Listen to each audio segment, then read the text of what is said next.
Welcome everyone to this tutorial on canonical covers of functional dependencies. Before we go into the examples of how to compute a canonical cover, we'll see why a canonical cover is required and we'll do a quick recall of what was taught in the lectures. Whenever a user performs an update on the relation in a database, it could be an insert statement, a delete statement, or an update statement. Whenever an update happens, the database management system must ensure that none of the functional dependencies associated with this relation are violated. All the existing functional dependencies must be satisfied in the new database state that results from the update statement, that results from the execution of that update statement. If there is any functional dependency that is getting violated as a result of this update, the database management system must do a rollback to ensure that the system goes back to a previously consistent state. But if there are a number of functional dependencies associated with a relation, how will the system do an efficient checking for the violations if an update has to happen?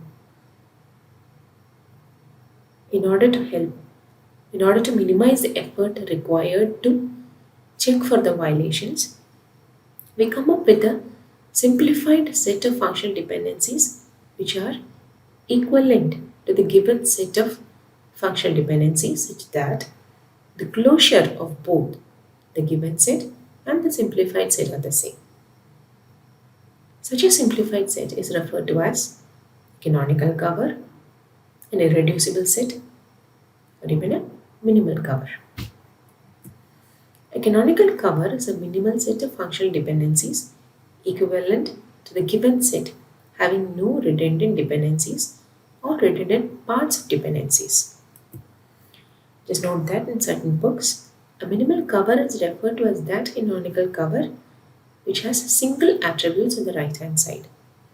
For instance, if you have a functional dependency, say hey, A function determines BC, is part of a canonical cover, but note that it is not part of a minimal cover according to certain books. In such books, we have to necessarily write it as A determines B and A determines C to show that it is a minimal cover. Now let us work out a few examples on how to compute a canonical cover. So let us see an example of how to find the canonical cover of a given set of functional dependencies. Before that, we will see what are the steps involved in finding the canonical cover. So the first thing is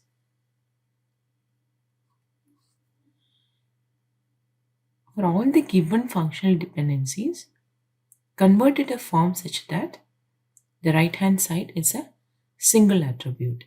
For instance, if you have say A functional determines BC, then convert it into A functional determines B and A functional determines C. Okay, all single attributes on the right hand side. Let us do this as the first step. Okay, then what we have to see is we have to find out if there are any extraneous attributes. Find out if there are any extraneous attributes in any of the functional dependencies. Okay, this is the second step. Third one will be find out if there are any redundant functional dependencies.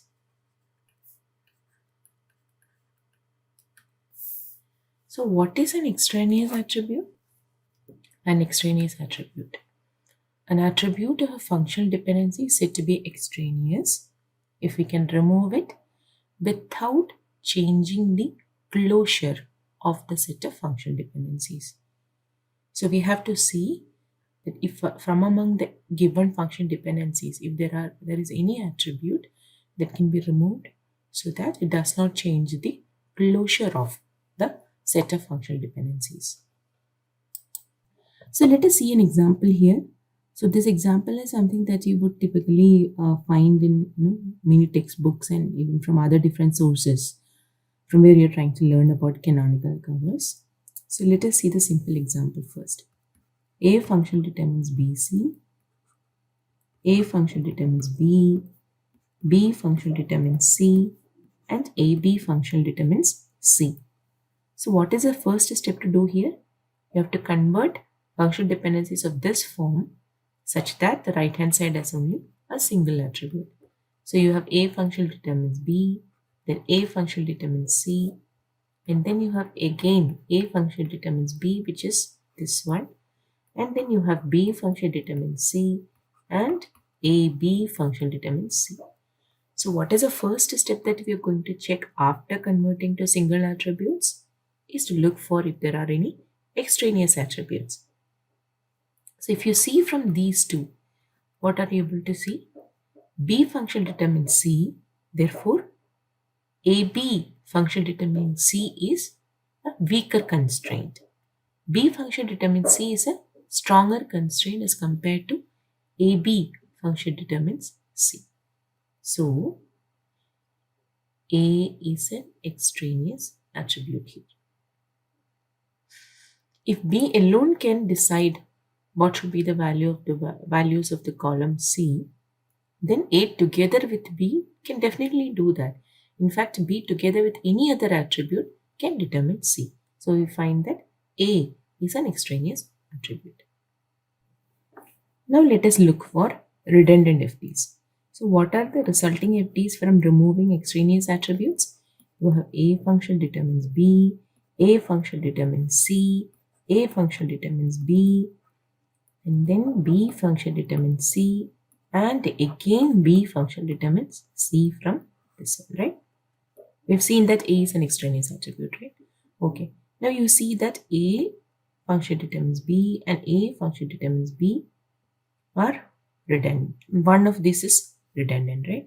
Similarly, for B function determines C, one of them is redundant. So what are you going to do? You're going to remove this and this. Now you have A function determines B, A function determines C, and B function determines C. Just reorder this. A function determines B and B function determines C, and you can see that this is nothing but A function determines C. So the FD A function determines C here is again redundant. So you remove this. So what do you finally get? You get this is same as A function determines B and B function determines C. This is your final canonical cover for the given set of function dependencies. Now let us see another example. Say A function determines BC, CD function determines E, B function determines D, and E function determines A. So we will convert it into single attributes. A function determines B, A function determines C, CD function determines E, B function determines D, and E function determines A. So we want to see whether there is any extraneous attribute. The only case where we need to test for it is in this function dependency, because in every other functional dependency we have a single attribute on the left hand side as well as the right hand side. So here we have to see whether there is an extraneous attribute only in the case of the third functional dependency shown here, right? So if either C or D have to be an extraneous attribute, then we should have either C or E, which is possible, or you have D or D determines D, D determines E, which either of these should be there, derivable from the rest of the attributes. Sorry, function dependencies. As you can see, none of the other functional dependencies have either C or D on the left hand side. That means that you cannot obtain E either from C or from D individually from the rest of the function dependencies, which means that there is no extraneous attribute here. Okay, so this function dependency does not have an extraneous attribute. Now we look for redundant FDs. How do we look for redundant FDs? Whether we can obtain any of these from the rules of transitivity or augmentation or any of the other Armstrong axioms. If you see, you have A to B and B to D, right? And you do not have an A to D. So these both are essential and you don't have a transitivity relation or an A to D function dependency which is there otherwise. Now you have A to C, but from C to some other function dependency there is nothing here.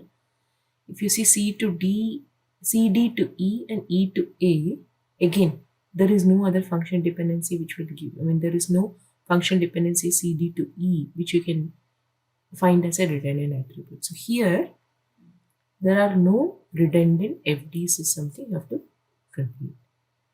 So as you can see, finding if there are redundant FDs or extraneous attribute is not a straightforward task. So the only way to find out if there is a redundant functional dependency is to check for the closure of each of the left hand side of each of the given functional dependencies. So how do we do that? The closure of A is A, B, C, and from B you get D, and from CD you get E. Then you have functional dependency CD, functional determines E. So you have to check for the closure of CD, and then you get CD. You start off with CD, and then E, which is the right hand side. Now once you get the E, you have A, and once you get the A, you have B, C. C is already there, so I'm just writing it as. So this is again A, B, C, D, right? Now you have the left hand side, the third functional dependency whose left hand side is B. So we have B closure is equal to B, then D. That's it, right? Yeah. And then you have E closure, which is equal to E. From E you get A, and from A you get B, C, and once you get B, you also get D. So you get A, B, C, D. So as you can see, I'll leave it as a short exercise for you. If you see this closure, right? If you remove any of these functional dependencies, you will not be able to get the same closure as is given here. If you're able to get the same closure by removing any of the functional dependencies, then that functional dependency is a redundant dependency. So you can just simply do a simple exercise and find out that if you remove any of these functional dependencies, then the closure of the attributes will not remain the same. Hence, we conclude that the canonical cover of the given question or the given set of functional dependencies is the given set of functional dependencies itself, which is A function determines BC, CD function determines E, B function determines D, and E function determines A. So this is the canonical cover. Let us see another example. So you have A function determines B, C, D, E, and then you have C, D function determining E. So this is a very simple example, okay? I will still split it and show it to you. A function determines B, A function determines C, A function determines D, A function determines E, and C, D function determines E. So if you see whether there is any extraneous attribute, the only possible extraneous attribute is in this functional dependency. And you can see that you cannot derive either C function determines E or D function determines E from the rest of the function dependencies. So this is a necessary function dependency. It is not a redundant one. So now what you have to see is whether there are other redundant function dependencies. So the one that we can test for is, say you have CD on the left hand side here, right? And we can get a CD on the right hand side from these two. So you have A function determines CD and CD function determines E, which gives A function determines E, which is something you already have here. So you can derive A function determines E from A function determines CD and A CD function determines E. That is, this is a redundant FD. So the final canonical cover for these set of function dependencies will be A function determines B, C, D and CD function determines E.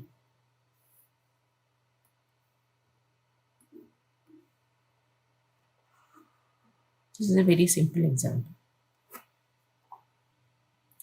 So let us see one last example. This is a slightly tricky example. So you can see B function determines A and B function determines A and AB function determines B. So as you can see on the right hand side, all are single attributes. We don't have a problem. Finding if there is an extraneous attribute here by simple inspection doesn't work, right? What you have to do here is you consider the first function dependency, say B function determines A. Then by rule of augmentation, you will write BB function determines AB.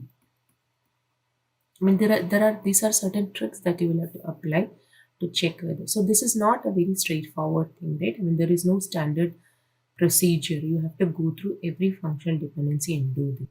Then you have AB function determines B. This means that B function determines D. How does this matter? We don't have a FD which is B function determines D. But see, we have AB function determines D, right? So for we have AB function determines D and B function determines D, therefore A is an extraneous attribute here. This means that we remove A and then we get B function determines D. So this is all what we need here. We don't need A in this function dependency at all. Now the new set of function dependencies that we have here is B function determines A, D function determines A and B function determines D. Now see, B function determines D and D function determines A, right? This is what B function determines A. So B function determines A also. It's a redundant function dependency.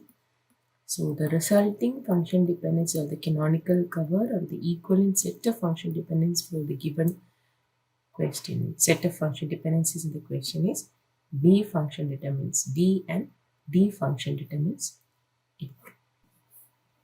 So as you have seen from all the above examples, it is easy to see that finding if there are extraneous attributes and if there are redundant function dependencies is not a straightforward task. You have to use different combinations of the Armstrong's axioms. You also have to try out the closure of each of the attribute on the left hand side of each of the function dependency and whether the closure remains the same on removing that.